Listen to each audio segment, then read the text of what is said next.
Le CAC 40 va s'effondrer, c'est ce que s'accorde à dire la majorité des experts dans les médias et au travers des réseaux sociaux, devant les craintes d'une continuation de la guerre et devant bien, les actions spectaculaires de Donald Trump dans son combat pour le fameux America First. Eh bien, la majorité des investisseurs prennent peur. Dans cette vidéo, nous allons tenter de faire une analyse objective des indicateurs macroéconomiques actuels et nous allons déterminer à quel moment cette tempête boursière pourrait arriver.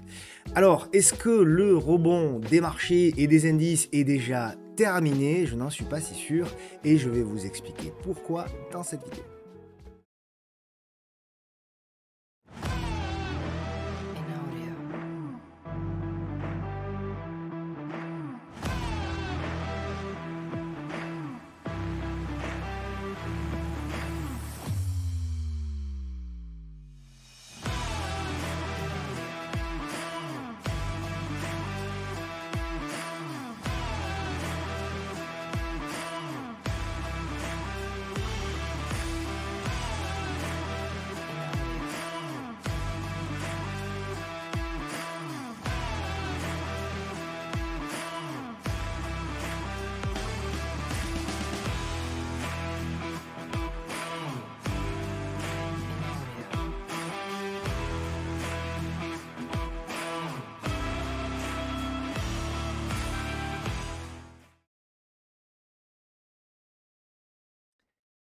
Bonjour à toutes et à tous et bienvenue sur votre nouvelle vidéo bourse, trading et investissement qui s'intitulera cette semaine le CAC 40 est mort. Comme d'habitude, le petit message d'avertissement qui stipule que le contenu de cette vidéo est à unique but pédagogique et informatif. Pour me retrouver sur les différents réseaux, vous avez tout qui s'affiche sur cet écran et pensez bien entendu à activer la clochette afin de recevoir une notification dès lors que je publie une nouvelle vidéo. Pour celles et ceux qui veulent aller un petit peu plus loin pour se former, vous avez bien sûr un espace membre de formation continue qui est accessible gratuitement, mais vous avez également bien sûr coaching privé et nos espaces de formation personnalisée, nos programmes MTT Premium pour ceux qui veulent être formés, on va dire presque 7 jours sur 7, 24 heures sur 24, mais également pour accéder la nouveauté, là, pour accéder à l'essentiel des marchés, vous avez bien sûr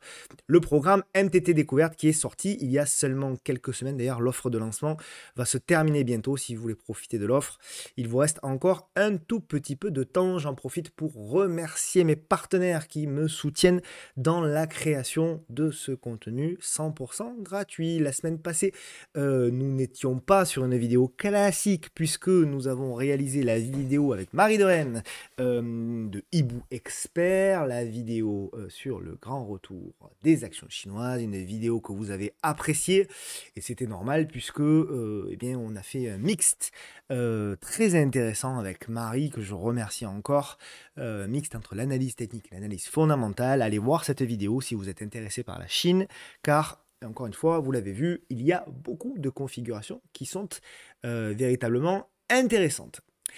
Donc ça c'était la semaine dernière. Cette semaine, on a un programme comme d'habitude, très chargé, puisqu'on fera la partie macro. Il y aura également la question de la semaine avec notamment un sujet sur le RSI. Mais ensuite, on parlera bien sûr des actions avec l'analyse du CAC et du CAC Small. Le CAC 40 est mort.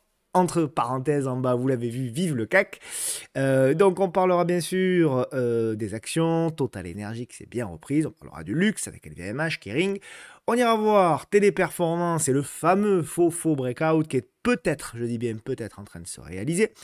Nous parlerons de Forvia, on fera le point sur FDJ, ArcelorMittal, Engie, Sodexo, B-Semiconductor, ASML Holding, on fait le suivi, Trigano qui a beaucoup baissé hier, on va voir s'il n'y a pas un support à observer, Engie qu'on suit depuis un petit moment, Vetoquinol, GTT, Alstom, Nikon, Kendrion qui était le titre à suivre il y a quelques semaines, qui visiblement a commencé quelque chose d'intéressant, donc on fera le suivi, Stellantis qui a beaucoup baissé forcément avec ce qui a été annoncé par Donald Trump, XFAB, de Richebourg Esso, Reworld Media qui a une super belle configuration, Groupe Guillain, Aéroport de Paris qui se rapproche eh bien, de support de très long terme. Pierre et Vacances qui se réveille doucement mais sûrement. Atos, je fais le point sur Atos, on me l'a demandé.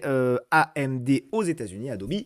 Ferrari, Nike, Tesla, Nvidia, Boston Scientific. On parlera également du titre à suivre. Et on terminera, je sais que vous aimez bien, par le screener Trend Following. J'en profite. Comme d'habitude, mais c'est tellement important pour moi de vous remercier chaleureusement pour vos nombreux messages, commentaires, likes, partages sur les réseaux. Vous êtes de plus en plus nombreux à le faire, ça aide énormément la chaîne. Vous, ça vous paraît parfois être pas grand-chose, certains me le disent, mais croyez-moi, pour moi, c'est énorme et vous me connaissez, je regarde et je réponds à tout le monde. Donc voilà, c'est important pour moi, dans bien sûr le cas de ma progression, c'est important pour les gens également qui s'intéressent à la bourse de pouvoir se former de manière gratuite, c'est ma volonté.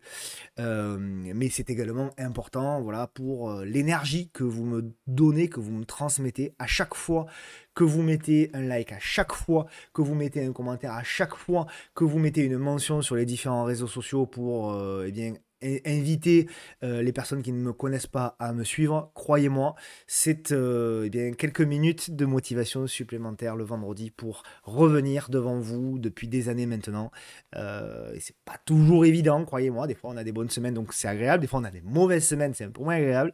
On est fatigué, on a des problèmes perso, etc. Bref, mais à chaque fois, je reviens parce que eh bien, c'est vous qui me permettez de le faire à travers tous ces messages. Donc vraiment, merci du fond du cœur pour tout ça. Allez, on attaque avec le résumé de la semaine et j'en profite donc pour activer ma caméra. Me voici, me voilà. Donc, résumé de la semaine. Il n'y a pas eu énormément de choses, si ce n'est eh bien, toujours un petit peu les évolutions, hein, des choses qu'on surveille actuellement et depuis quelques semaines. Au niveau de la saisonnalité, donc on a un petit peu avancé forcément, puisqu'on est 15 jours après la dernière vidéo type classique. Et donc nous sommes dans un moment de saisonnalité qui, en effet, nous l'avons dit, qui est et sera, je l'espère, plus favorable que la période précédente. Vous le savez, vous l'avez dit, le mois de février était un mois extrêmement négatif et je vous avais averti, alerté, vous le savez également. J'étais là aussi, je me suis un petit peu, comme d'habitude, tapé dessus, mais en général, quand on a un avis contre le consensus et qu'on se fait taper dessus, en général, c'est une bonne nouvelle. Ça, je le remarque sur les réseaux depuis 4 ou 5 ans désormais. Et donc, je vous disais, voilà, le mois de février est passé, il y a des probabilités pour que la saisonnalité nous aide à minima à faire un rebond, notamment sur les US qui sont survendus, plus si affinité. Le rebond, nous l'avons eu, le S&P 500 a rebondi, je crois, de 5%. L'a fait d'ailleurs repasser sur une performance, je crois, légèrement positive, on va dire flat, depuis le début de l'année. Le CAC 40, lui, s'est maintenu, donc le rebond que l'on attendait a eu lieu. Maintenant, la première partie est là. Toute la question maintenant qui va reposer également dans cette vidéo, hein, on n'aura pas de réponse, mais on va donner un avis. Toujours pareil, hein, la question que je pose en introduction de la vidéo, l'objectif c'est de passer voilà, une dizaine de minutes sur la partie éco-macro pour vous donner, alors mon avis, oui, mais à la limite c'est pas très important mon avis, surtout pour vous donner les clés de raisonnement, qu'ils soient pour ou contre cette réflexion-là, et ensuite, l'objectif, même si moi je vous donne mon avis, l'objectif c'est bien entendu vous aussi de vous faire votre propre avis. Et donc l'effet saisonnalité est là. L'effet saisonnalité est là, bien sûr, on l'a dit pour le Dow Jones également, puisque voilà, on est dans une période où eh bien, on a parfaitement respecté cette saisonnalité. On espère qu'elle va se poursuivre. Sur le Nasdaq, c'est la même chose. C'est la même chose également sur les indices européens, sur le DAX, qui ne fait rien sur le mois de mars, sur le CAC 40, qui ne fait rien sur le mois de mars. Et on espère que, voilà, sur, en revanche, la fin du mois de mars et le début du mois d'avril, etc., nous ayons effectivement un mois d'avril beaucoup plus favorable sur eh bien, les marchés, sur le temps, sur la météo sur les marchés, la météo également d'ailleurs dehors, en parlant de ça, parce que même dans le sud il fait pas beau en ce moment, même si ça va mieux, donc là aussi ça peut aider, ça peut, j'en plaisante, mais c'est pas totalement faux, hein, vous savez, je suis convaincu que quand il fait soleil, les gens sont de meilleure humeur et donc peut-être auront davantage envie d'investir sur les marchés. Ça peut être aussi voilà, quand il fait gris, on est souvent négatif, etc. On n'a pas envie d'investir son argent. Peut-être qu'avec un beau mois d'avril ensoleillé et des températures qui vont remonter, les gens auront davantage envie, et les gens de fonds auront davantage envie d'investir sur les marchés. On verra. Donc voilà, petit comparatif intéressant entre le premier mandat de Trump. Alors ça a remonté, hein. Ça a remonté puisque là on s'est arrêté au 40e jour, je crois, ou 45e jour, je ne sais plus, de son investiture. Donc le comparatif entre le premier, effectivement, premier mandat de Donald Trump en vert, qui avait été voilà, très bon tout le long, mais qui avait eu quand même, hein, déjà à l'époque, hein, une période de stabilisation qui avait duré d'ailleurs beaucoup plus longtemps avant de repartir. Bon, ben là on a eu une baisse. Moi je pense que on peut avoir également un effet rattrapage. Alors il y a beaucoup de gens qui sont surpris, qui disent, à tort d'ailleurs, hein, que c'est bizarre, parce qu'à chaque fois qu'un président est élu, normalement, vous avez des marchés américains qui performent. Sur Obama, ça n'a pas été vrai, hein. D'ailleurs, ça a été pire sous Obama que sous Trump, hein. Alors, je ne sais plus si c'est le premier ou le deuxième mandat de Obama, il me semble que c'était le premier, où effectivement, nous avions eu une baisse également spectaculaire, hein. Donc, bon, voilà. Donc, ça arrive, vous allez trouver grosso modo tous les scénarios sur ça, mais voilà, c'est pas non plus quelque chose d'extraordinaire. D'ailleurs, le drawdown pour le moment maximum du S&P 500, il n'a pas été énorme, hein. Donc faut pas non plus exagérer, c'est une baisse légitime après une très forte hausse. De là à dire que le marché part en crash, pour moi, je vais y venir un petit peu plus loin, hein, mais pour moi, je trouve que c'est très prématuré à ce stade. Donc, on revient bien sûr sur notre scénario principal qu'on garde, parce que pour le moment il est toujours vrai. Donald Trump mène deux guerres, une guerre bien sûr géopolitique. D'ailleurs, en parlant de la guerre géopolitique et donc le conflit entre l'Ukraine et la Russie, eh bien on a un Donald Trump qui commence, à mon avis, à se heurter aux premières difficultés, c'est-à-dire qu'il avait très bien, à mon sens, alors, je ne suis pas d'accord avec tout ce que fait Trump, hein, bien sûr, mais je trouve que, bon, voilà, dans la négociation et même si les méthodes avaient été violentes, à l'image de cette photo, je trouve que les négociations et la manière d'introduire les négociations de Trump avait été pas forcément si mauvaise que Alerte ça, déclenchée. mais en revanche, effectivement, ce qui avait été, ce qu'on constate en ce moment, hein, c'est que effectivement Trump commence à se heurter aux premières difficultés. Et d'ailleurs, autant Zelensky, pour le coup, je trouve, a assez rapidement donné son accord, notamment pour un cessez-le-feu sans condition pendant 30 jours, etc. Autant je trouve que la Russie traîne un peu. Donc voilà, les prochains jours, et j'ai écouté hier, je ne sais pas si vous avez écouté, notamment Emmanuel Macron qui a parlé, on a senti aussi dans ses mots qu'il n'était pas forcément très convaincu.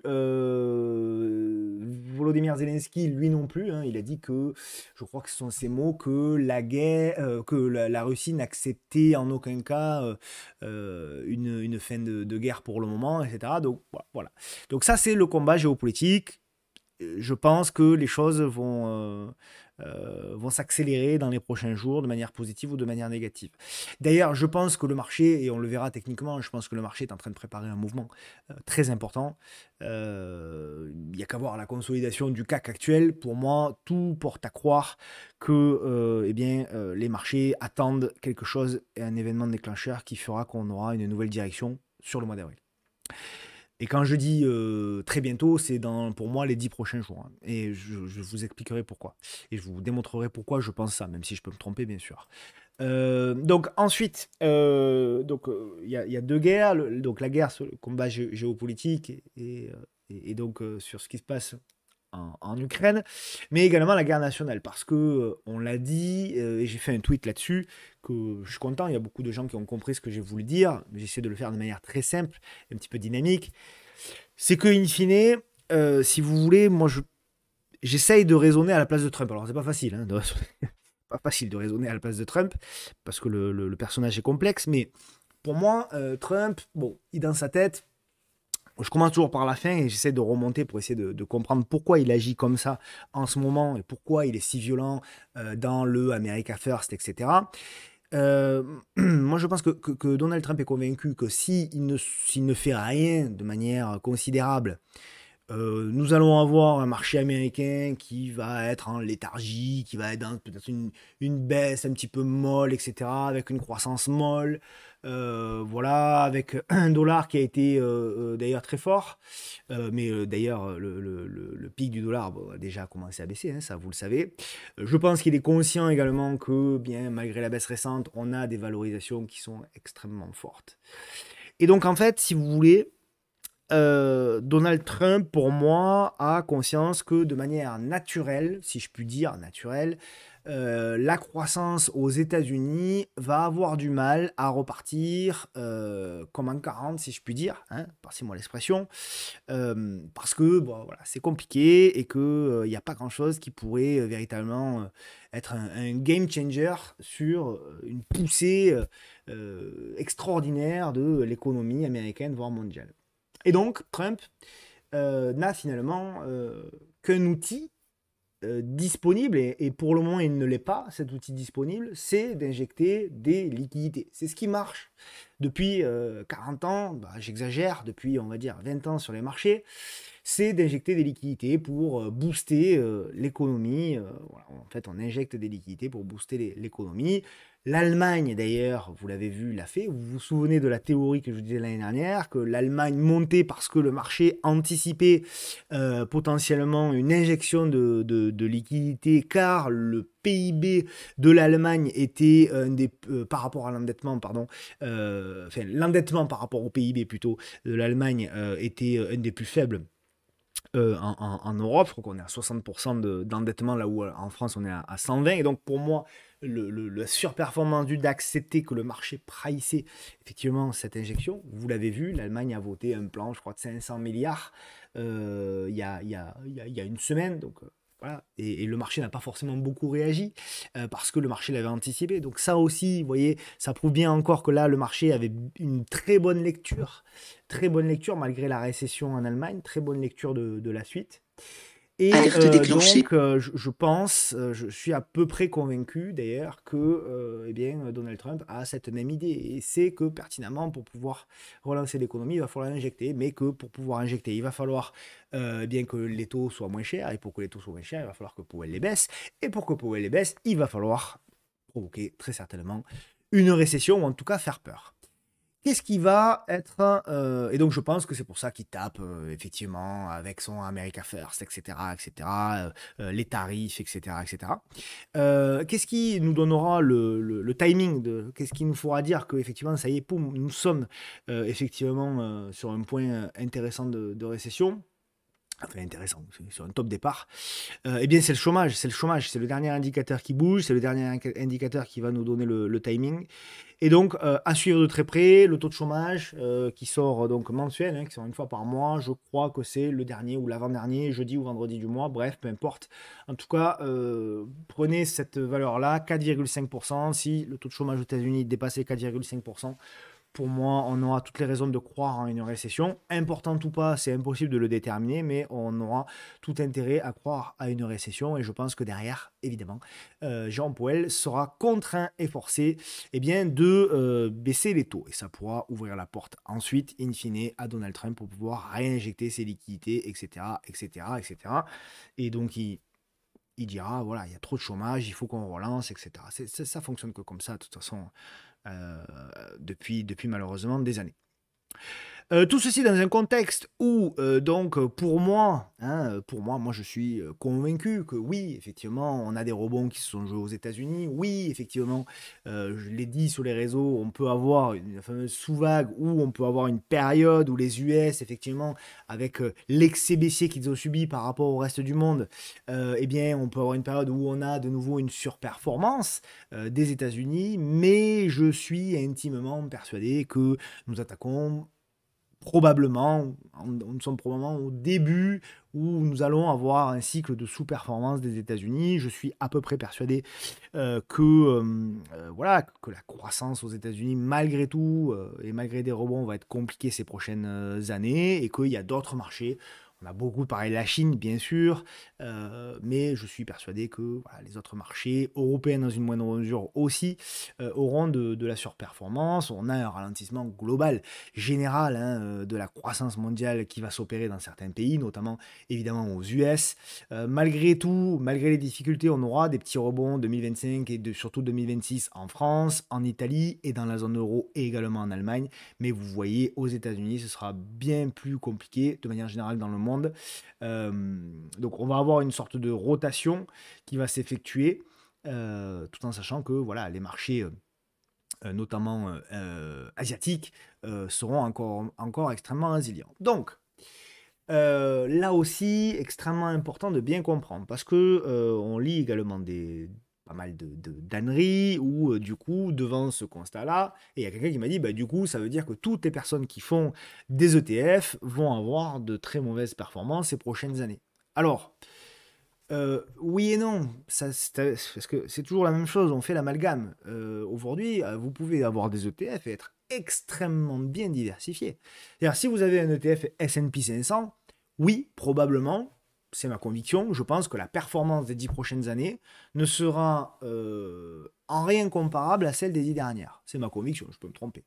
Maintenant, si vous avez un ensemble d'ETF, un peu de S&P 500, un peu, on l'a dit, de pays émergents, un peu, pourquoi pas, je sais pas, un peu de matières premières, un peu, et que vous êtes extrêmement diversifié, bah, là, pour le coup, moi, je pense qu'il y a des actifs qui vont surperformer. D'ailleurs, vous voyez le Hang Seng, hein, l'indice qui a la majorité des grosses valeurs chinoises. Je crois qu'il a pris 50% sur 12 ou 18 mois, je sais plus.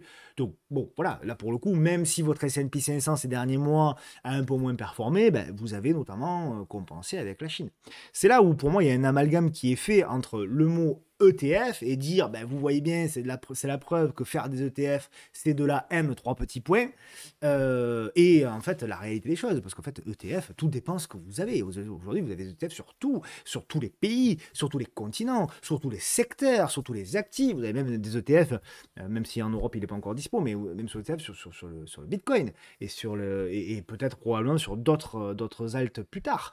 Donc, voilà, aujourd'hui, vous pouvez être exposé à quasiment tous les actifs du monde, même sur les obligations d'ailleurs, et pour autant performer. Donc, encore une fois, voilà, bien comprendre que là aussi, c'est pour ça qu'on a créé, vous le savez, un portefeuille forteresse pour justement diversifier un maximum. Alors oui, on sait qu'on ne fera pas mieux très certainement que les 10 dernières années du S&P 500, mais on sait également que le drawdown sera largement inférieur. D'ailleurs,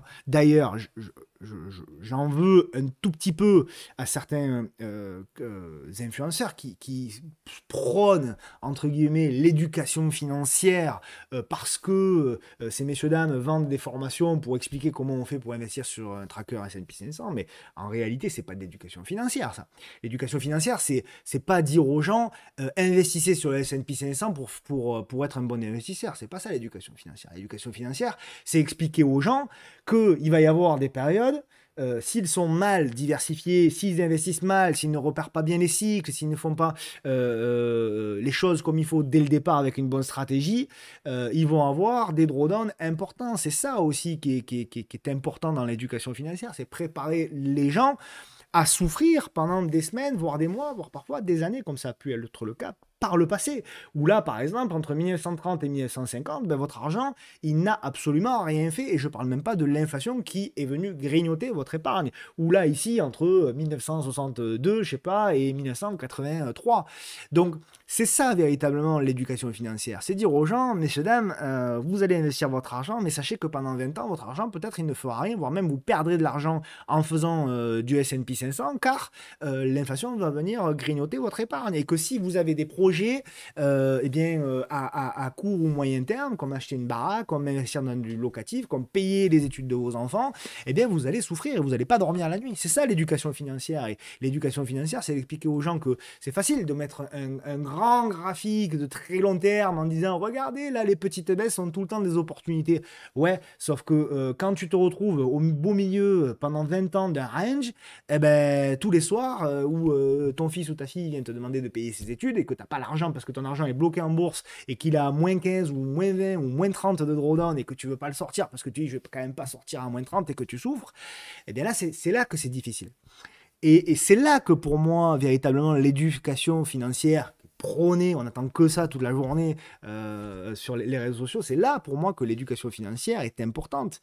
C'est d'expliquer aux gens, ok, dès le départ, vous voulez placer de l'argent, ok, dès le départ, vous voulez investir en bourse, et c'est très bien de le faire, j'insiste, parce qu'en effet, bien les retraites, tous les économistes s'accordent à dire que dans 20 ans, on aura la moitié de ce qu'on touche aujourd'hui, donc ça c'est très bien, il n'y a pas de sujet là-dessus, vous me connaissez, je suis à fond là-dessus, donc il n'y a pas de problème, c'est pas le sujet, mais par contre, véritablement, comment dirais-je, l'éducation financière, c'est de dire aux gens, attention, si vous faites que du S&P 500 et que vous faites que du DCA sur S&P 500, il y aura des périodes où pendant peut-être 10 ans, pendant peut-être 20 ans, votre argent ne va rien faire, ou pire, vous allez avoir des drawdowns monstrueux, et quelque part, ben voilà, si vous prenez moins 10, moins 20, moins 30, moins 40 de drawdown, croyez-moi, le soir, vous allez très mal dormir, et ça va durer très longtemps, et ça peut avoir des répercussions sur votre vie perso aussi.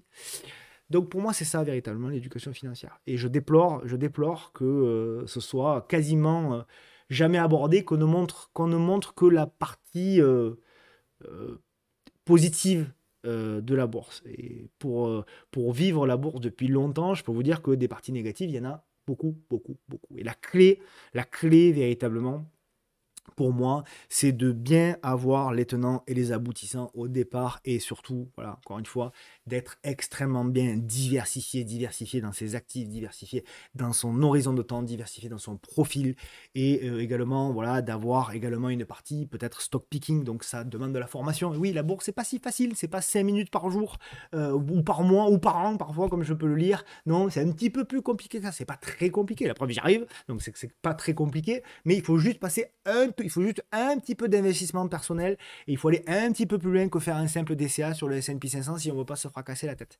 Voilà ma conviction, grosso modo, mais vous la connaissez bien sûr. Cette semaine, vous aurez une nouvelle lettre mensuelle écrite par des professionnels pour également continuer à vous former.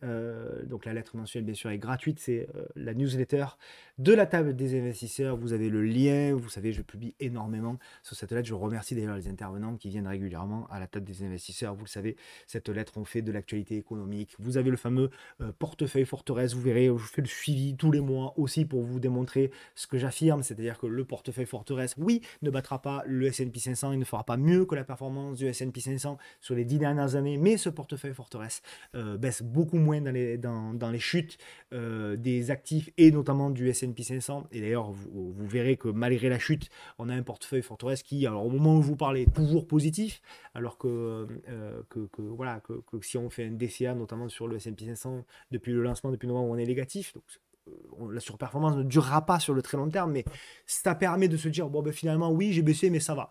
Voilà, je peux continuer à investir. C'est là aussi où la tête et les émotions sont hyper importantes dans l'investissement. On parle également de gestion privée. Beaucoup, d'ailleurs, vous verrez dans l'article, il y a un super produit très intéressant parce que là aussi, dans la quête, si vous voulez, d'un portefeuille stable et de performance stable et de pouvoir dormir tranquillement le soir, il faut aller voir certains produits de gestion privée qui vont beaucoup plus loin que ça. On parle également d'immobilier, voilà, pour ceux qui ont la capacité également. Il y a peut-être des choses aussi à faire sur l'immobilier. Bref, il faut se former surtout en investissement pour pouvoir être efficace, bien sûr, les outils Pro Real Time. Donc, mercredi, vous recevrez la lettre mensuelle, inscrivez-vous, c'est gratuit et je crois qu'on est plus de 4500, je crois, en 5 mois. La lettre, elle a vraiment rencontré un succès fou. Donc voilà, inscrivez-vous, encore une fois, c'est totalement gratuit. Allez, on passe à la question de la semaine. Question là pour le coup très technique. C'est une question de Alex. Alors, salut Tino, je te suis plus. Je sais que tu recueilles des questions pour tes vidéos. Alors, voici la mienne. Oui, d'ailleurs, alors, je vous l'ai dit, mais c'est pas parce que vous me posez. À chaque fois qu'il y a une question, je fais une capture d'écran et je la mets de côté. Donc, n'hésitez pas à la poser. Et même si je ne réponds pas, peut-être dans les prochaines semaines, dans les prochains mois, en général, si je n'y ai pas déjà répondu, j'y reviens.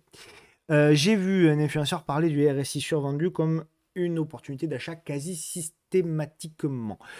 Tu en penses quoi? Si tu peux nous faire un petit point là-dessus, encore merci, ne change rien. Alors, Déjà, merci Alex pour ton message. Bon, là, le sujet, en fait, hein, c'est les zones de surachat et de survente du RSI.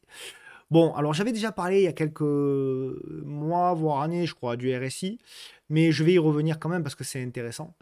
Donc le RSI, c'est le Relative Strength Index, hein, indice de force relative en français, un indicateur technique utilisé en analyse graphique pour analyser, mesurer le momentum, la vitesse et l'amplitude de prix d'un actif, action, crypto, etc., etc. Donc développé par Monsieur Wilder. Donc bon, il se matérialise comme ça. On peut faire des ajustements de paramètres, etc. Je ne vais pas rentrer dans le détail. De manière, par défaut, il est mesuré en 14 périodes. Certains, comme moi, par le passé, l'utilisaient notamment en 10 périodes pour un petit peu plus d'agressivité, mais en réalité, ça ne change pas grand-chose. Ce qui est intéressant, c'est juste de noter que vous avez, voilà, des zones d'extrême, on va dire, hein, donc extrême qu'on appelle surachat, oui, et donc survente ici en vert. Voilà, lorsqu'on passe sous 30 et au-dessus de 70, donc je vais récapituler tout ça bien sûr. Concrètement, ça sert à quoi? Le RSI aide. Alors, laissez-moi faire toute la démonstration, hein, parce que sinon, si vous vous arrêtez au milieu de la démonstration, vous allez manquer d'infos. Le RSI aide à repérer les situations de surachat. L'actif peut être et peut-être trop monter, une correction est possible, ou une situation de survente, l'actif a peut-être trop baissé, un rebond est possible. Comment ça se lit? Donc je vous l'ai expliqué, le RSI varie c'est un oscillateur hein, entre 0 et 100, RSI supérieur à 70, l'actif est en surachat, qu'on appelle en surachat, signal de vente potentiel, je vais aller plus loin que ça, rassurez-vous, parce que ça, c'est justement ce qu'on lit à travers la plupart des explications, mais c'est pas forcément vrai. RSI inférieur à 30, actif en survente, signal d'achat potentiel, et on va dire autour des 50, c'est plutôt une zone de neutralité. Donc, acheter en survente peut sembler être une bonne idée, c'est pas cher. Mais c'est aussi, bien sûr, une dangereuse réflexion sans stratégie claire. Un actif peut rester longtemps en survente. Un RSI inférieur à 30 ne veut pas dire que ça va remonter tout de suite. Une action peut continuer à chuter, même si elle est survendue. C'est ce qu'on appelle piège du RSI, attraper un couteau qui tombe. On prend l'exemple de Worldline, que je connais très bien pour le coup, et vous voyez, Worldline, elle est passée ici en survente, ici, j'ai mis la hauteur, ici, voilà, c'est sûr mieux, ici en survente, vous voyez, c'est sur un graphe hebdo, elle est passée ici en survente, et derrière, ça n'a pas empêché le titre, vous voyez, ici on a eu le passage en survente, et derrière on a eu une chute supplémentaire de 68%. Donc, voilà, preuve encore que, je dirais même que c'est dangereux d'acheter comme ça à l'aveugle un titre qui est survendu. Donc le RSI, et c'est son problème, ne donne pas de timing précis, il donne une zone, mais pas de point d'entrée. Il donne une zone de survente ou de surachat, mais pas de point d'entrée exact. Tu peux acheter en survente et le cours peut encore baisser de 10, 20, voire 60% derrière. Une tendance baissière forte peut casser le RSI, c'est-à-dire que sur les marchés, le RSI peut rester bas pendant des semaines. Tu peux croire que c'est une opportunité alors qu'en réalité, le fond n'a pas encore été touché, atteint. D'accord? Donc très important de comprendre ça, très important également de comprendre l'inverse pour le surachat, c'est-à-dire que un titre peut rester suracheté pendant des jours, pendant des semaines, pendant des mois. On a ici un graphe en semaine, vous voyez, où on a Tesla qui est passé ici en surachat et derrière le titre avait pris encore 43%. C'est-à-dire que ceux qui sont amusés à shorter Tesla, tout le long, ils se sont fait dégommer. On a encore un exemple encore plus fort de Mastercard. C'est ici parce que souvent on me dit oui, mais parce qu'il faut se mettre sur des unités de temps, très longue. Là, on se met sur un graphique mensuel sur Mastercard. Regardez, on a le signal de survente ici. Et derrière, alors je me suis arrêté juste au pic là. Voilà, au premier pic, on a eu 84% de gain. Je ne parle même pas du reste. D'accord? Donc là aussi, faites extrêmement attention à tout ça. Donc, est-ce que du coup on doit jeter le RSI à la poubelle, que c'est un indicateur qui ne vaut rien, etc. Non, comme la plupart des indicateurs, ce qui compte c'est comment on va l'utiliser et comment on va l'incorporer, bien entendu, dans une stratégie. Le contexte global prime sur le RSI. Un RSI bas dans une tendance haussière peut être souvent un bon signal dans une stratégie.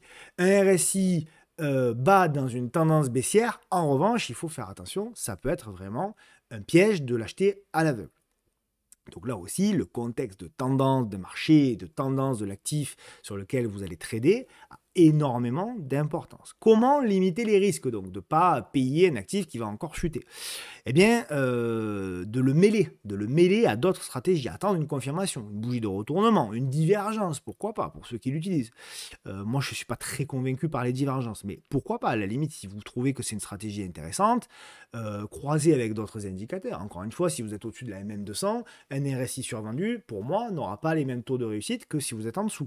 Les volumes, pourquoi pas. Le MACD, pourquoi pas. Les moyennes mobiles, pourquoi pas. Fixer un stop clair, ça c'est très important pour éviter de rester coincé. Toujours, dans n'importe quelle stratégie de trading que vous allez utiliser, pensez à avoir un plan clair. Quand on propose un plan, c'est pas une stratégie d'achat. C'est pas juste un point d'achat. Un plan, c'est un point d'achat, une invalidation et potentiellement un ou plusieurs objectifs. D'accord?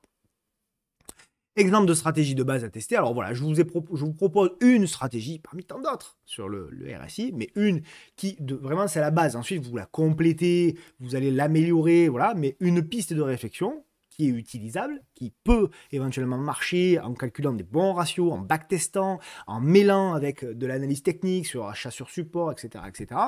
C'est par exemple, lorsqu'on est à l'achat, un passage au-dessus du niveau des 30. C'est-à-dire que vous avez effectivement un RSI qui est survendu et à partir du moment voilà, où vous passez au-dessus de la ligne des 30, voilà, comme c'est ici, vous avez potentiellement un achat possible. Alors là, par exemple, là, clairement, pour moi, c'était une stratégie qui aurait échoué parce que le ratio gain-risque, admettons, si on mettait un stop dessous, par exemple, hein, après on peut mettre un stop sur un ATR, on peut mettre.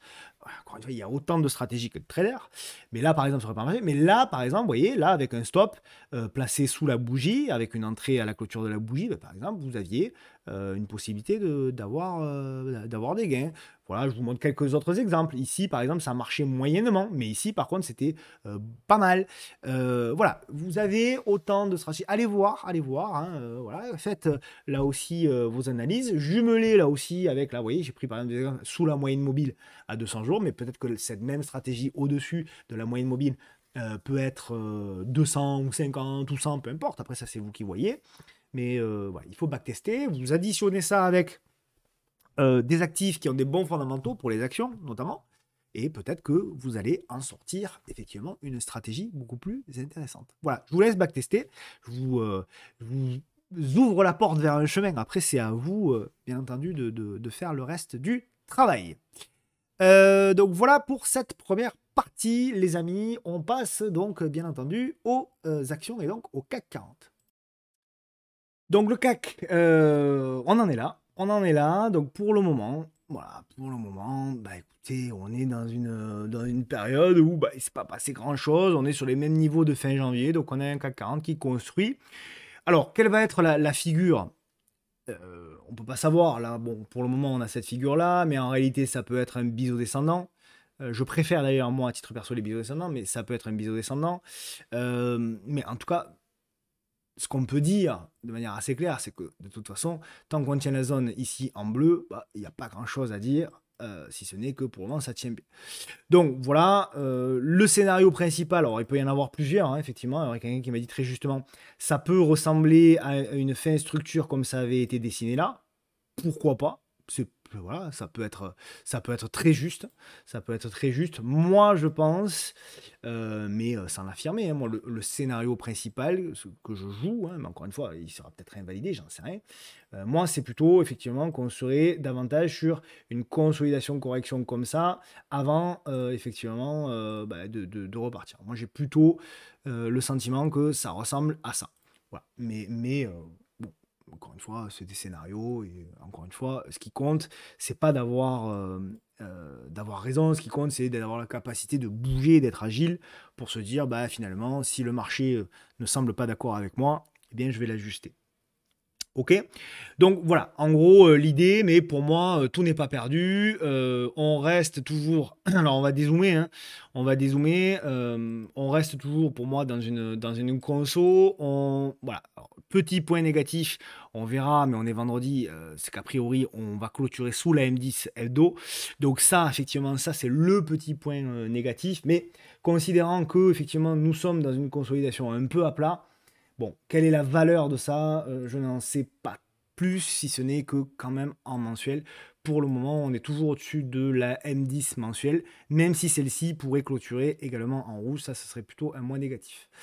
Mais voilà, pour le moment, on a fait un plus haut mensuel, on n'a pas fait de plus bas véritablement mensuel, donc on n'est pas repassé sous le plus bas du mois précédent, qui est à 7785. Donc nous verrons, effectivement, eh bien, la suite des choses. Pour le moment, voilà, pour le moment, on va dire que c'est légèrement dégradé à court terme, mais pour moi, on n'a pas de signal véritable de vente. Donc, pour répondre un petit peu à la question, moi pour le moment je ne vois pas le CAC s'effondrer, et je dirais même que je trouve que le CAC est extrêmement résilient devant les mauvaises nouvelles, parce que voilà, avec tout ce qu'on a, scénario de fin de guerre qui s'essouffle, plus Donald Trump, plus voilà, les indicateurs macro qui se dégradent, etc.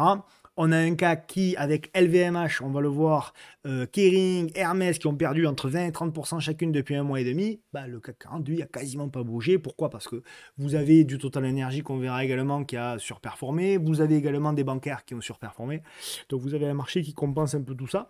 Toute la question, en fait, pour moi, je le disais, je crois que c'était sur le salon, tout ce qu'il faut regarder sur les graphiques actuellement, c'est les small caps, on va le voir juste après le graphique des pas juste après, on va voir tout de suite le graphique des small caps et le graphique du luxe.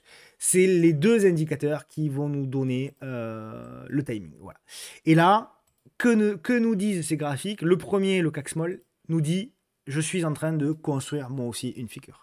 Ça, c'est très important. Tant qu'on va tenir la figure, tant qu'on va arriver voilà, à rester là-dedans et à bien construire, tous les espoirs sont permis, et le signal potentiel, ce sera lorsqu'on repassera ici au-dessus des 11 682 points. Si on repasse au-dessus des 11 682 points, on aura peut-être un signal pour une relance. Et là, on aura une nouvelle vague haussière. Je pense que s'il y a une nouvelle vague haussière, cette fois-ci, de manière considérable, les small caps vont en profiter. Voilà, de manière considérable. Mais je peux me tromper. Voilà, c'est ce que je pense. Voilà. Je pense que les small caps vont en profiter, et que le luxe aussi va en profiter sur cette deuxième vague.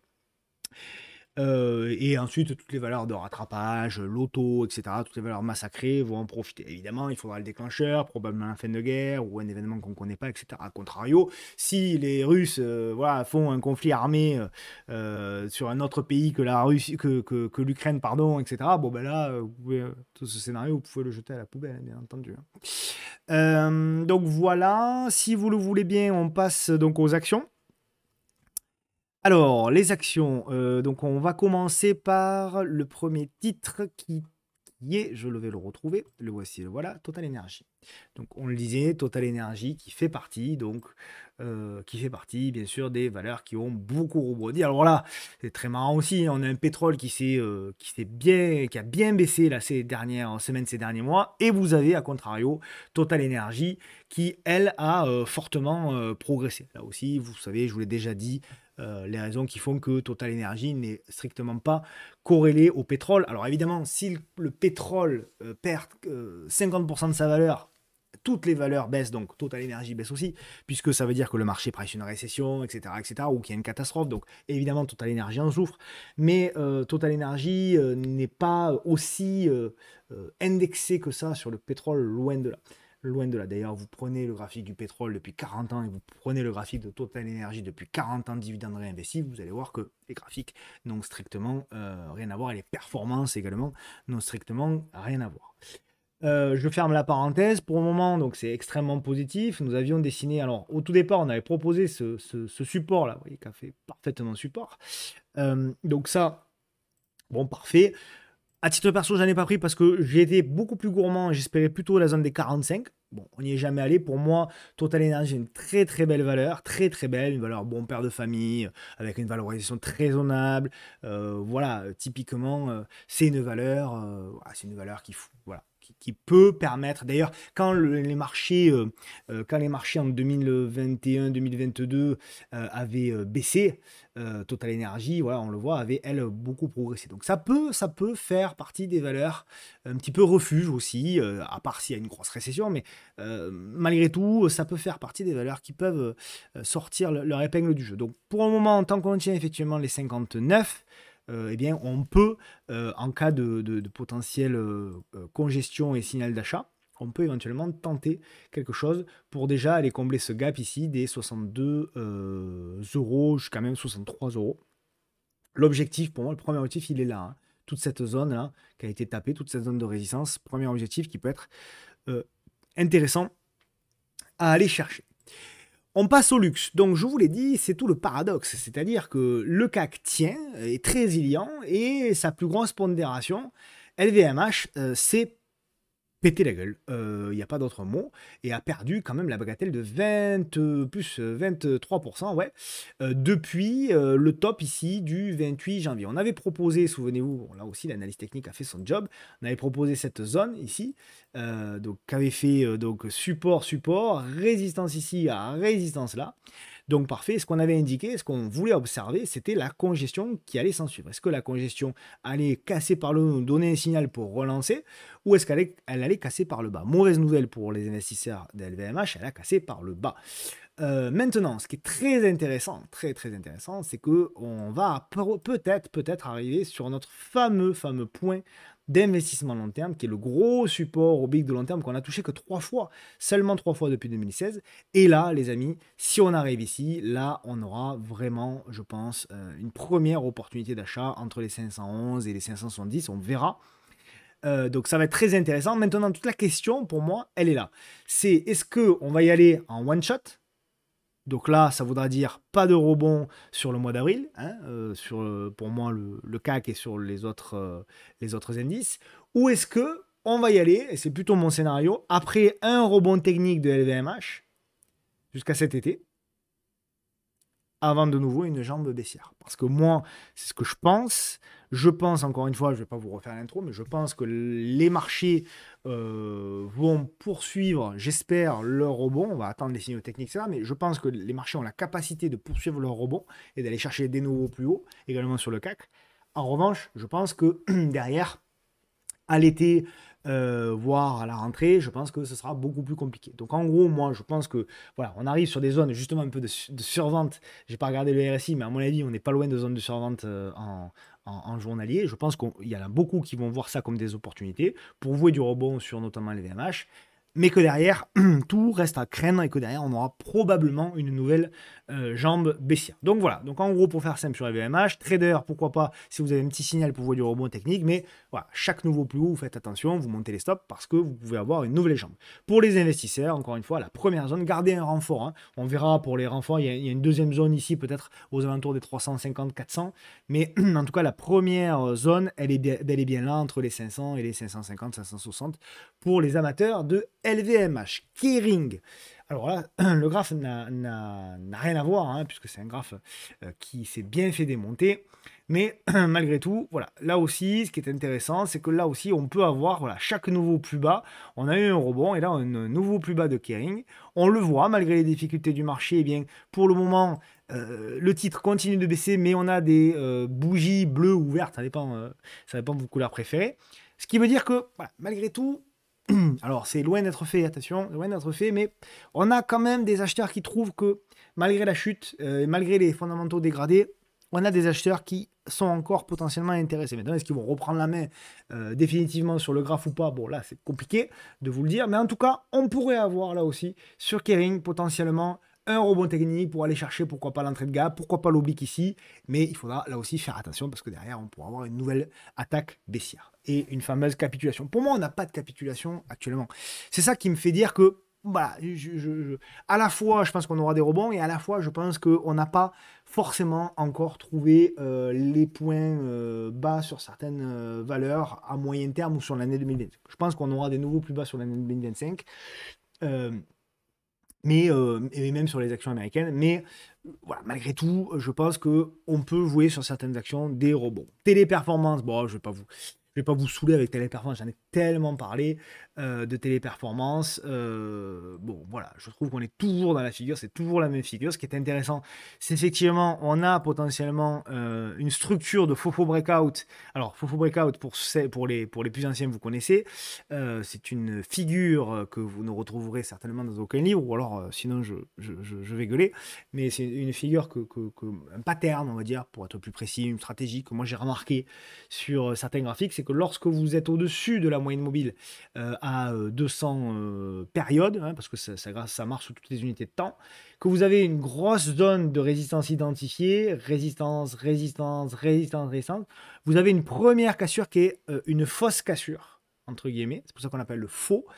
Et derrière, vous avez une construction de figure, on a une réintégration à l'intérieur du pattern, vous avez une construction de figure, et derrière, on a un nouveau signal. Et en général, le nouveau signal, là, il vient tout péter, et il vient faire une grosse accélération.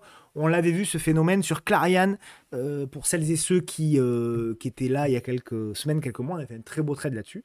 Donc pour moi, on peut être potentiellement sur quelque chose d'assez similaire. Donc je vais observer, moi, la capacité du titre, là, à nous fabriquer, là aussi, une petite congestion. Si vous voyez apparaître une petite congestion, eh bien derrière, voilà, vous allez avoir la capacité de casser tout ça par le haut et de tenter quelque chose avec stop d'invalidation sous le pattern, et on ira chercher probablement la zone ici des 118. Donc moi, je suis extrêmement positif. Pensez à regarder les shorts qui se rachètent d'ailleurs, et le fameux fonds Marshall Waze, fonds anglais, les salauds, qui short massivement le titre. On a vu les résultats de Concentrix aux États-Unis qui ont été excellents, enfin, du moins, très bien accueillis par le marché, puisque je crois que le titre a fait plus 30% en séance, je ne sais pas à combien il a fini d'ailleurs. Mais ça aussi, ça peut aider éventuellement une reprise du titre. Donc, titre à suivre de très près, Téléperformance. Évidemment, si on commence à repasser sous les 90, etc., bon, ben, je serai le premier à vous dire que très certainement, ce sera la fin. Ou du moins, ce sera dégradé. Donc j'accélère un peu parce que nous sommes déjà très loin dans le temps avec Forvia dégradé. Forvia, hein, bon, bien sûr, hein, tout le secteur auto, plus équipementier auto qui s'est fracassé. On a toujours, voilà, on l'a vu, la zone, le même range hein, qui n'a pas changé. Donc là aussi, on avait fait une fausse cassure. Bon, il y a eu les résultats, etc. Donc pour moi, on est retourné au point de départ, c'est-à-dire la construction du range. Donc voilà. Pas grand-chose à dire, beaucoup de volatilité, il va falloir repasser au-dessus de la moyenne mobile à 200 jours pour construire quelque chose. Donc voilà, honnêtement, pour moi sur Forvia, c'était plutôt de l'observation. FDJ, donc FDJ, eh bien, on est revenu sur une zone très importante. Alors nous, sur le salon, on a tenté une position qui est perdante pour le moment. Voilà, le plan il est là. Moi, je vous montre tout, je vous montre des positions gagnantes, strictement rien à carrer. Donc voilà, comme ça, vous êtes au courant de tout. Donc FDJ pour le moment, en ce moment c'est beaucoup plus dur hein, évidemment hein, le swing. C'est le pire d'ailleurs pour le swing quand vous avez des congestions etc. Parce que voilà, vous avez des faux signaux qui reviennent etc. Il vaut mieux des fois un marché baissier avec des actions à côté qui surperforment, qui sont très directionnelles que un marché comme ça depuis 3 semaines où les swings sont beaucoup plus difficiles, même les intradés, parce que vous avez des cassures, des retours, des cassures, des retours, des cassures, des retours. C'est beaucoup plus difficile. Dans ce genre de marché-là, il vaut mieux privilégier l'intraday avec des excès baissiers. C'est ce qui rapporte le mieux. D'ailleurs, moi, à titre perso, hier, j'étais sur Forvia. Et Forvia, voilà, entre le plus bas du jour qui a ouvert à -7, -8, elle a fait une remontada. Donc voilà, sur des excès baissiers, vous pouvez jouer des mouvements, mais sinon, le swing, c'est quand même beaucoup plus compliqué. Donc voilà, FDJ, bon, je tente. Si on lâche, hein, si on commence à repasser sous les 28,73, on fera extrêmement attention. ArcelorMittal, pareil. Voilà, c'est également un titre sur lequel on avait tenté un achat. Là aussi, alors on est sorti en perte pour le coup. Je trouvais que la config était canon. Alors, ce qui m'intéressait beaucoup sur ArcelorMittal, qui m'intéresse toujours d'ailleurs, c'est effectivement la zone de résistance qui est là, mensuelle. Donc, à suivre de près, il faut continuer à suivre le titre, tout simplement pour pouvoir éventuellement jouer la cassure et jouer le mouvement d'un peu plus long terme. NJ, donc là, c'est super. Vous connaissez mon goût pour le titre. Vous le savez depuis l'année dernière déjà. dit que c'était une de mes configurations préférées. Donc on a repris, nous, effectivement, là pour le coup, voilà, un trade qui a marché, qui est en cours. Donc on a acheté ici au-dessus des 17,32 €. Alors en réalité, le stop est remonté. Mais voilà, pour le moment, c'est plutôt pas mal. Donc à voir si on a la capacité. Ce que j'aimerais beaucoup maintenant, c'est qu'on ait la construction là, de moyen terme pour faire un petit pattern et éventuellement relancer. Donc NJ, plutôt très très bien orienté. Si vous n'êtes pas dedans, attendez la construction intermédiaire pour pouvoir rentrer. Sodexo qui s'est fait un peu démonter. Hein, Sodexo. Avec un O, c'est mieux. Voilà. Qui s'est fait un petit peu démonter. Donc là, effectivement, donc nous, on avait un trade. Là, on est sorti pratiquement en haut pour le coup. Puisque le plan n'avait pas été mis à jour, mais le stop avait été bien entendu remonté. Donc ça, c'est pas mal. Mais là aussi, malgré la baisse, voilà, moi, malgré la baisse, vous voyez, je pense que honnêtement, on est plus sur. Alors, rebond technique, oui, pourquoi pas. Hein, rebond technique, oui, pourquoi pas. Pourquoi pas aller chercher l'entrée de gap. Pourquoi pas même aller clôturer le gap. Mais je ne suis pas acheteur de long terme. Voilà, je pense que même si vous avez un rebond potentiel, vous aurez derrière une nouvelle jambe baissière. Et c'est plutôt sur cette zone-là qu'on aura peut-être une opportunité, une vraie belle opportunité pour les investisseurs de long terme, quoi. Hein. Ensuite, qu'est-ce qu'on a?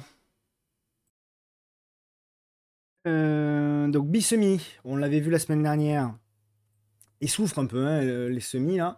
Même si voilà, la config est pas dégueu, pas totalement dégueu. Alors on est un peu, c'est un peu, voilà, on est un peu vraiment sur un niveau très important hein, sur BSI. Le point positif, c'est qu'on a pété l'oblique ici. Point positif, c'est qu'on tient encore l'oblique ici en noir. Mais voilà, on peut aussi considérer qu'on a fait un pullback sur eh bien, ce support oblique là ici en bleu. Donc voilà, c'est pas évident. C'est pas évident. Il faut observer. Il y avait une petite congestion qui était sympa.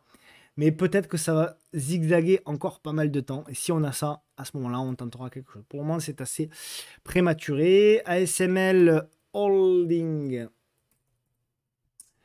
D'ailleurs, je vous la mets peut-être en. Il faut les mettre en hebdo, ces valeurs-là. Hein. Voilà, en hebdo, c'est quand même beaucoup plus parlant.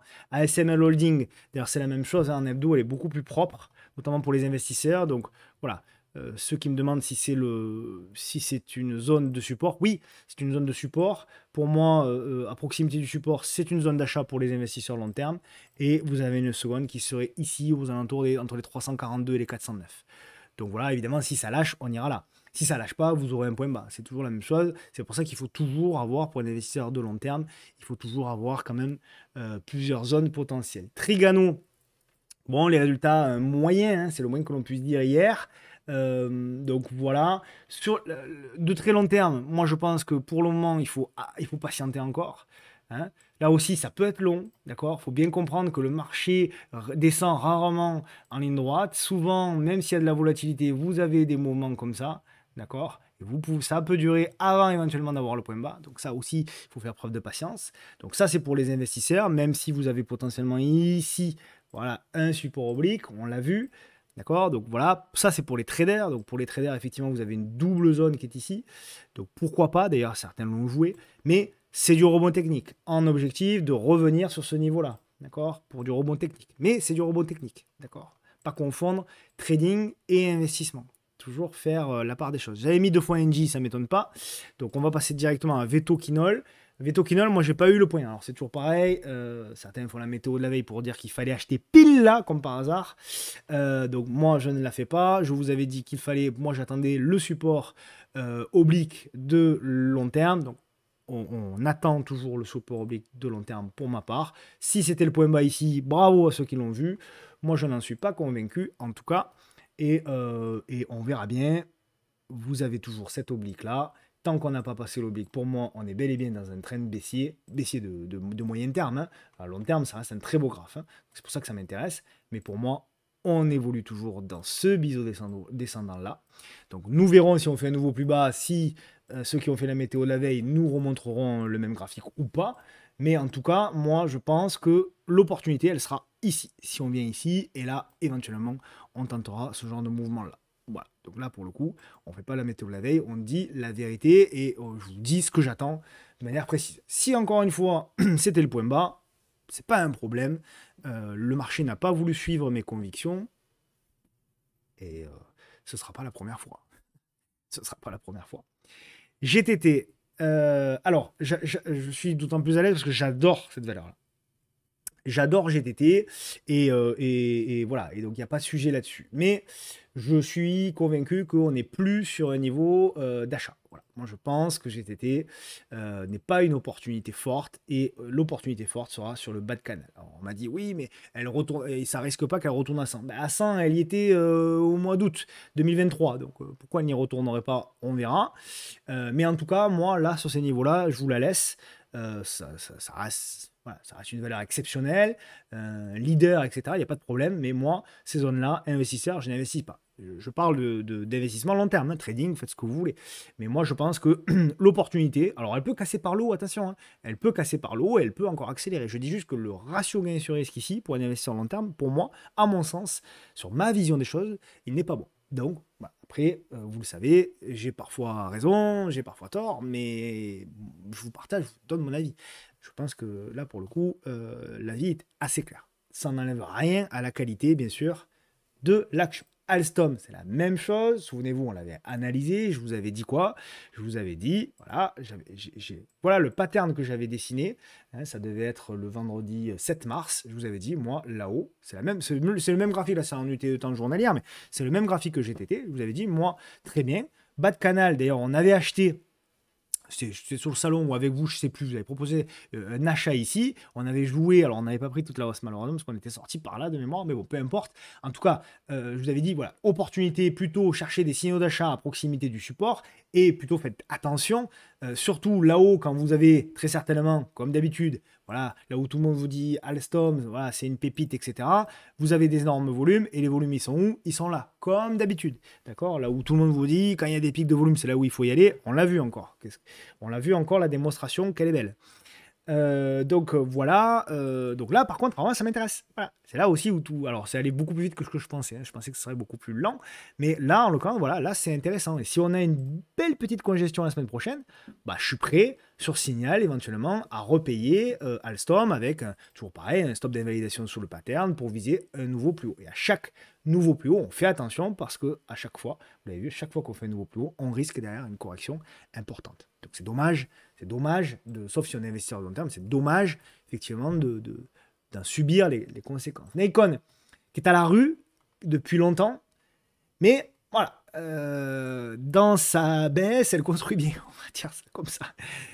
Dans sa baisse, elle construit bien, et effectivement, bon, ça se regarde. Ça se regarde, c'est très tôt encore, etc. Mais ça se regarde. On a quand même un titre, bon, ben voilà, qui fait rien depuis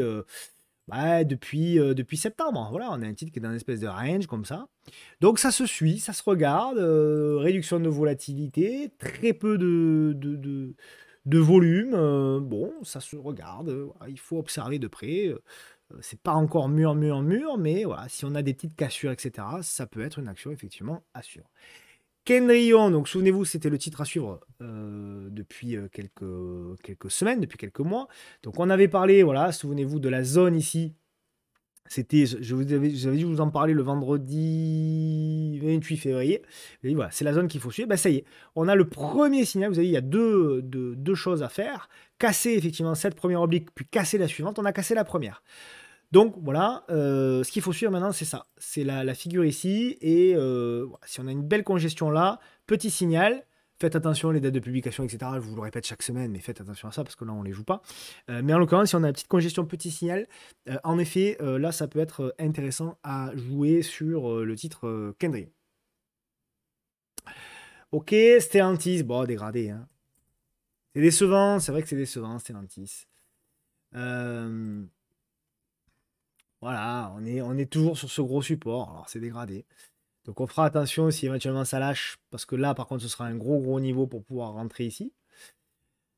Pour le moment, on peut pas dire que ça lâche véritablement, parce que voilà, mais hop, je vais effacer tout ça, toute la figure malheureusement qui a fini par lâcher. Mais oui, pour le moment, c'est compliqué. C'est compliqué, Stellantis. Voilà. Alors, tout le monde fuit Stellantis. Bon, je sais pas. Je sais pas. Moi, je trouve que quand même, peut-être pas à jeter autant que ça à la poubelle, quoi. C'est peut-être pas à jeter autant que ça à la poubelle. Il y a peut-être, voilà, il y a peut-être une. C'est toujours pareil. Oui, à court terme, Stellantis, c'est en grande difficulté. Le titre est en grande difficulté. Ça, c'est évident. Mais la question est de savoir est-ce que le titre ira mieux dans 5 ans que maintenant? J'ai pas la réponse. Je pense que oui, mais j'ai pas de certitude. Donc voilà. Donc investisseurs, ceux qui sont quand même convaincus par Stellantis, je pense que voilà, sur ce niveau-là, rentrer un petit peu de Stellantis et garder une zone de renfort, peut-être aux alentours des 7,20 €, 7,70 €, j'en sais rien. Je pense que c'est pas déconnant. Maintenant, il faut le pondérer correctement dans un portefeuille. Vous ne pouvez pas mettre 20% de votre portefeuille sur Stellantis. C'est clair, je suis d'accord avec vous. Mais voilà, avoir un petit peu de Stellantis en portefeuille, pour ceux qui aiment le dividende en plus, le rendement, même si vous savez, je ne suis pas fan pour les raisons que vous connaissez, c'est peut-être pas déconnant. Voilà. Donc sur le secteur également, semi, etc., vous avez XFAB. Je suis un peu déçu aussi, pour le coup. Voilà, il y a des valeurs qui ont. Voilà, on en suit tellement qu'il y a des valeurs qui nous font plaisir, hein. Voilà, Téléperformance, Engie, Total, qu'est-ce qu'on a encore? Voilà, c'est ces valeurs-là qui nous font plaisir. Et on a des valeurs qui nous déçoivent. Et en l'occurrence, XFAB nous déçoit. Et XFAB voilà, est en train de péter par le bas le range. Donc on fait un nouveau plus bas, on a des risques de rebond. Mais voilà, le fameux range qu'on avait dessiné, pour le moment, il ne passe pas. Donc ça c'est moyen quand même pour XFAB. Et ce qui est un petit peu, voilà, un petit peu gênant, c'est que les zones de support, elles sont loin, hein.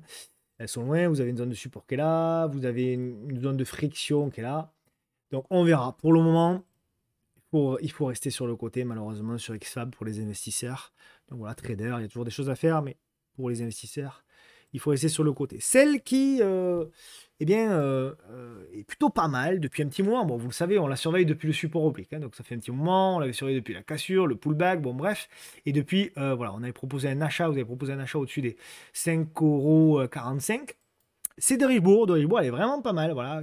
C'est vrai qu'il y a quand même des disparités, je trouve, entre les valeurs. Pas trop pourquoi, et des fois des valeurs du même secteur d'ailleurs. Donc on a un marché en fait qui est beaucoup plus sélectif finalement, hein. On a un marché qui va voir vraiment maintenant les fondamentaux. Là où en fait, bon, en gros, avant il n'était pas si difficile. Et donc là, on a un marché vraiment stock picking qui va vraiment regarder dans le détail des fondamentaux, etc.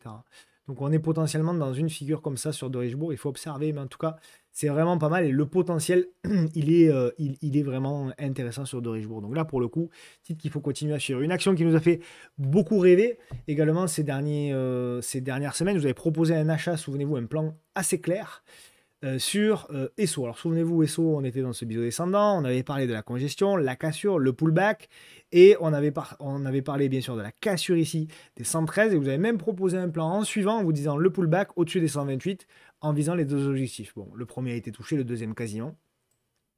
Donc ça c'est top, hein, parce que là derrière, ça fait quand même si vous n'avez pas pris le premier signal qu'on avait proposé au-dessus ici des 113 et des poussières, si vous avez pris le second, bah, ça fait quand même jusqu'à 31% de perf.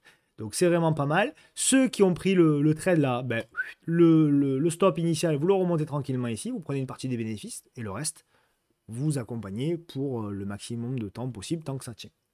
Celle qui nous fait plaisir également, et je salue Nancy, je l'embrasse également parce que je sais qu'elle est fan de cette valeur-là, c'est Reworld. Et oui, en effet, Reworld qui fait quelque chose d'intéressant. Le biseau descendant très propre, très belle collection, double appui ici, cassure, pullback, magnifique, magnifique. Je ne l'ai pas vu, donc voilà, malheureusement c'est dommage. Mais ça, c'était magnifique, la petite figure ici, superbe. Il devait y avoir, à mon avis, plus de volume. Voilà. Regardez les volumes ici. Regardez cette bougie-là.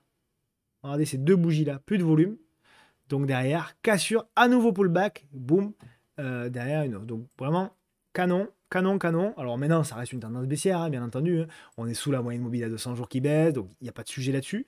Mais en tout cas, c'est vraiment pas mal. Voilà. On avait proposé un achat au-dessus des 1,34 €. Mais voilà, ce qu'il faut attendre maintenant pour y rentrer, c'est éventuellement, pour ceux qui ne sont pas dedans, éventuellement une nouvelle cogestion pour ensuite repartir. On va espérer que la moyenne mobile 200 s'aplatisse et éventuellement reparte à la hausse. Donc vraiment pas mal du tout, Reworld Meda. Groupe Guillen, c'est pas pour maintenant. J'aurais pu la mettre en titre à suivre pour plus tard, parce que c'est pas pour maintenant. Mais le titre m'intéresse. Regardez un petit peu la structure.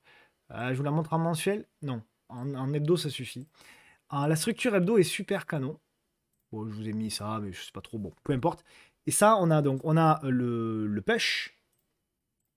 On a le push ici. On a la correction. Et je joue derrière la relance. Très intéressant donc ici. Vous voyez. Alors après, c'est toujours la même chose. Est-ce que ce sera un biseau descendant? Est-ce que ce sera un triangle? Ça, je ne peux pas vous le dire encore. Ça semble, je dis bien, ça semble être plutôt une figure à plat. Voilà, plutôt ça. Donc voilà, très intéressant. Si on arrive à avoir là aussi un petit signal pour pouvoir repartir. Donc à suivre de très près, groupe Guillen. Là, il n'y a rien à faire. On est au milieu du pattern. Voilà, à part pour faire de l'intraday, du zigzag, etc. Mais pour moi, il n'y a pas grand-chose à faire. ADP, aéroport de Paris, là, on va arriver sur enfin une zone qu'on attend depuis longtemps. C'est une zone triple, ou plutôt double. C'est-à-dire, en même temps, vous avez voilà, cette zone qui a fait résistance, support, cafarnouillage, si je peux dire l'expression, cafouillage plutôt, et derrière, là ici, support éventuel, et vous avez également zone support, oblique, support. Donc voilà, pour faire simple, hein, trader comme investisseur, cette zone-là, entre les 83 et les 94, peut être éventuellement une zone pour les traders comme pour les investisseurs, peut être une zone qui peut être intéressante à trader. Je rappelle que malgré tout, malgré la dette, etc., l'aéroport de Paris, ça reste une valeur haussière de très long terme. Donc voilà, chaque repli jusqu'à présent dans cette zone-là a été une opportunité de long terme. Ok. Pierre Vacances, toujours dans le dur, mais un tout petit peu mieux. Un tout petit peu mieux. J'ai repris espoir, légèrement espoir. Vous savez, c'est ma chouchou, bon, voilà, pour les différentes raisons. Donc moi j'ai repris un trade ici, on a repris un trade pour le moment qui est perdant là aussi, voilà, encore une fois je vous montre tout, je m'en fous, au-dessus des 1,50 €. Donc voilà, parce qu'on a réintégré, si vous voulez, on a réintégré ce support, ce fameux support oblique. Je nettoie un petit peu parce que c'est un peu le bordel. Voilà. Donc voilà. Éventuellement, j'espère, je joue en fait quelque part la cassure de cette oblique ici. Voilà. C'est un trade que j'ai pris parce que c'est pas très cher en termes de pertes. Je suis prêt à, vous le savez, je suis prêt à insister là-dessus parce que derrière, le ratio gain-risque qui peut être très important sur cette valeur. Voilà. Donc voilà, c'est un petit peu mieux. Il n'y a pas de signal clair, donc c'est une petite taille de position là-dessus, quitte à renforcer après sur signal. Toujours pareil, que lorsque vous voulez anticiper un signal plus clair, vous pouvez le faire, mais vous ne pouvez pas le faire avec la même taille de position. Donc voilà, petite ligne pour voir un petit peu, pour suivre un petit peu l'actualité et suivre un petit peu les mouvements du titre. Et sur cassure, sur signal franc, là, après, derrière, vous allez éventuellement renforcer. Donc voilà, là où c'est intéressant, je vous montre, hein, c'est toujours pareil, c'est le graphe, voilà, le graphe hebdo. Vous voyez, le graphe hebdo, la grosse zone, elle est là, en fait, à passer. Hein. Donc voilà, on a cette figure, je la trace mal, mais vous avez compris l'idée, cette figure comme ça. Donc le but, c'est de jouer quelque part un signal par là pour revenir ici et éventuellement, après, jouer quelque chose de plus long terme. Athos, bon, il n'y a pas grand-chose à dire hein, sur Athos, c'est très baissier. Alors on m'a demandé de faire le suivi de ma position. Alors, je vais le faire tout en ayant toujours la même chose, voilà, de vous dire la vérité. Moi, oui, j'ai du Athos. C'est pour le coup, c'est ma plus vieille position swing sur le portefeuille. Je l'ai depuis janvier. Vous voyez, depuis je vous avais partagé l'entrée. Mais c'est une toute petite position, les amis. Donc là, honnêtement, je vous dis la vérité, la transparence, c'est quelques centaines d'euros, hein, moi, que j'ai sur Atos. C'est pas des grosses positions. Hein. Donc voilà, pourquoi? Parce que voilà, on connaît le dossier. Et puis il y a tellement de volatilité, vous n'avez pas besoin d'avoir des grosses tailles de position. Mais oui, en effet, il ne me reste plus que quelques centaines d'euros dessus. J'ai pris la moitié de mon bénéfice, si je puis dire. J'avais pris la cassure ici des 0,023 de mémoire. Je sais plus à quel endroit j'ai pris voilà, dans la hausse une partie de ma position. Il me reste une moitié voilà, qui représente encore que quelques centaines d'euros, mais ça me va très bien. Ça me permet justement de pas avoir peur, entre guillemets, trop peur, on va dire, parce que ça reste du Atos. Mais voilà, ça reste une action en mauvaise santé, etc. Donc voilà, si vous êtes intéressé, pourquoi pas. Au-dessus ici des 0,042, pourquoi pas. Stop d'invalidation ici, mais vous voyez, ça fait des stops très larges. Ça fait des stops à 20 ou 30% à chaque fois. Bon, j'exagère, 19%. Mais bon, ça fait des stops très larges. Donc là-dessus, voilà, vous ne pouvez pas avoir 10% de votre portefeuille. De grâce, ne faites pas ça. Moi, je veux bien vous parler de ces dossiers-là de temps à autre. Voilà, pour les spéculateurs, etc. Mais s'il vous plaît, faites-moi plaisir. Faites pas les idiots en faisant n'importe quoi sur ces valeurs-là parce que vous allez vous faire ramasser. D'accord? Donc voilà, allez-y tranquillou, c'est un dossier pourri. Voilà, oui, c'est quelque part un ticket de loto. Donc si on l'a pas trop cher dans le point d'entrée, voilà, c'est d'autant plus agréable que derrière on peut espérer des trucs sympas, mais ça reste néanmoins un ticket pour moi de loto. Ok? On passe aux États-Unis avec AMD. Elle est revenue donc sur un niveau qu'on attendait depuis longtemps. Alors sur AMD, je vous montre, voilà. On attendait ce niveau-là. Vous avez proposé le niveau, la zone ici entre les 95,8 et les 86. Elle a fait plus bas 94,8. Derrière, elle a bien rebondi puisque mine de rien, elle a repris jusqu'à 21%.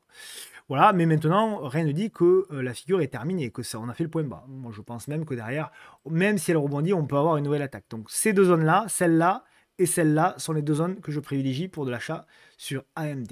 Ok? Donc voilà. Adobe, pareil. Adobe, pareil. Ça m'intéresse depuis fort longtemps déjà. Voilà, je vous avais dit, moi, ce qui m'intéresse, c'est cette zone-là. On y arrive. On était tout là-haut lorsque j'en parlais déjà. Il y a plus d'un an, j'ai fait remonter pardon, le tweet hier ou avant-hier. Donc voilà, la zone, ouais, m'intéresse. Donc voilà, on ne l'a pas touché véritablement. Donc voilà, ceux qui sont très agressifs, ils peuvent. Mais pour moi, on ne l'a pas touché. C'est plutôt cette zone-là, voilà, 353, 376. À vous de voir, hein, voilà. Et ensuite, la deuxième zone, si on baisse, c'est sous les 278 jusqu'à 220. Ferrari, donc là c'est pareil, c'est toujours la même chose, c'est quand on est sur les plus hauts qu'on voit des Fred voilà, quand on était là, on a vu énormément de Fred sur Twitter qui parlait de Ferrari, et derrière, vous avez une correction de 20%, comme d'hab. Maintenant, oui, on a touché un support très important pour les traders. Je dis bien les traders. Voilà, là, effectivement, il y a une très belle zone pour vous dire, bon, ça a déjà été fait. Donc là, je fais la météo de la veille pour le coup. Donc voilà, maintenant, Ferrari, sur de long terme, là aussi, on est pour moi sur une normalisation du titre. On est même potentiellement même en train de construire une figure de sommet, je vous l'avais déjà indiqué. Pour moi, voilà, on est potentiellement sur quelque chose qui ressemble beaucoup à une figure de sommet. Ok? Donc pour moi, même si on peut aller derrière, voilà, faire même peut-être un nouveau plus haut, derrière, vous avez peut-être la possibilité d'avoir ce genre de graphique-là. D'accord? Donc pour moi, opportunité de long terme uniquement sur le support B. Donc vous allez avoir beaucoup de zigzags et vous avez peut-être un titre qui ne va pas faire grand-chose pendant des mois ou des années parce que les valorisations sont quand même très élevées. Ça n'enlève rien du tout aux valeurs fondamentales du titre qui sont exceptionnelles, bien entendu. Mais juste en termes de ratio gain-risque, pour moi, c'est insuffisant. Nike, elle revient sur la première zone qu'on attend depuis tellement longtemps. Elle est là. Donc on y arrive petit à petit. Donc voilà, Nike pour les investisseurs. Alors ça reste une valeur avec une belle valorisation quand même, hein. Donc attention de ne pas croire que c'est pas cher ici. Ça fait longtemps, regardez, tout ce qu'on a dessiné, ça fait quand même longtemps qu'on la suit. Donc c'est entre les 57, on va dire, et les 66 $. Vous avez une première zone d'accumulation. Gardez un peu de pépites de côté pour pouvoir renforcer éventuellement entre les 29 et les 36-37 $. Tesla, énormément de volatilité sur le titre. C'est Tesla. Donc là, voilà, on a fait un nouveau plus haut, comme je vous dis tout le temps, nouveau plus haut historique. Là, je vais la mettre en hebdo pour que ce soit plus clair. Chaque fois, je vous dis quoi? Nouveau plus haut historique, faites attention. Ça n'a pas loupé une fois de plus. On a eu la baisse. Donc voilà, on revient ici pour moi combler un gap. C'est pour ça que le marché l'a joué.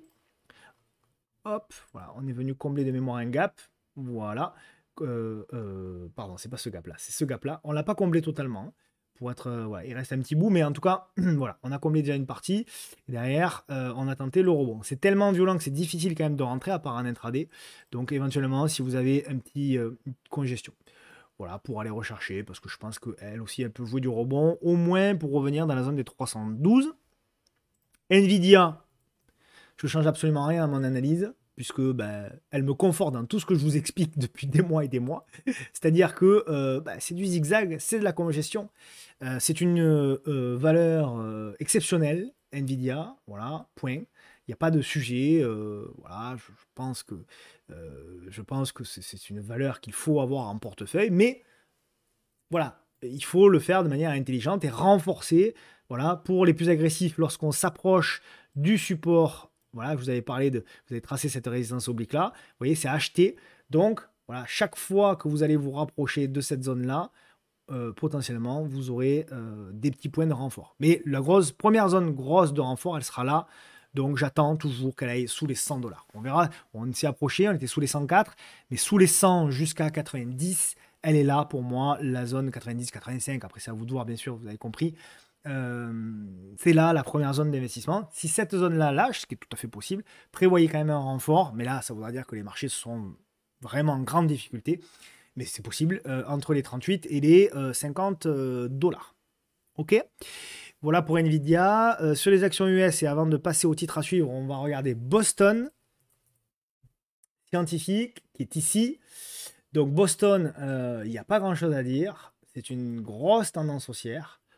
Pour les investisseurs, je laisserai ça de côté pour le moment. Voilà, quand on voit ce genre de graphique, à un moment donné ou à un autre, vous allez avoir une correction, soit une correction comme ceci, soit une correction comme cela. Donc pour moi, investisseur, bon voilà, il faut s'attendre à un moment donné ou à un autre, plus haut ici ou éventuellement ici, une congestion, j'en sais strictement rien. Mais pour moi, voilà, on n'est pas sur une zone d'opportunité. Maintenant, pour les traders, je pense qu'on est au départ d'une figure là, ouais. Quand je vois quand vous voyez ce dump comme ça avec la remontée avec beaucoup de volatilité, il y a fort à parier qu'on est au début d'une construction de figure là, ici. Donc voilà, à quoi elle va ressembler. Là, par contre, c'est difficile à dire. Est-ce que ça va être un biseau? Est-ce que ça va être un... Ça, c'est très difficile à dire, mais je pense que ouais, on est au début d'une figure. Donc vous risquez de vous retrouver au milieu d'un zigzag qui pourrait durer. Et il faudra regarder si ce zigzag termine par une congestion. Et à ce moment-là, vous pourrez la jouer avec une stratégie swing derrière. Le titre à suivre. Ah oui, CMB Tech. CMB Tech. Alors, je vous la montre, CMB Tech. C'est le graphe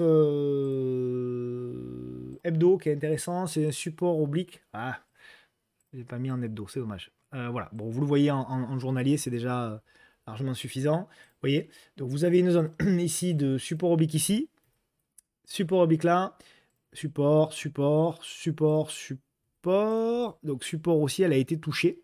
Il a été touché ce support. Donc à voir. CMB Tech, c'est l'ancien. Donc ça cote en Belgique. Oui.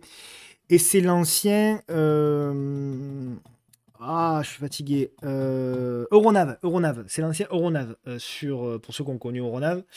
Donc voilà, c'est juste que ça a changé de nom. Mais c'est bel et bien Euronav. On l'avait suivi à l'époque, souvenez-vous, voilà, on avait suivi, je me rappelle, avec la cassure, pour ceux qui s'en souviennent, c'est vieux, hein, le temps passe vite, c'était 2023, mais on l'a suivi déjà à l'époque.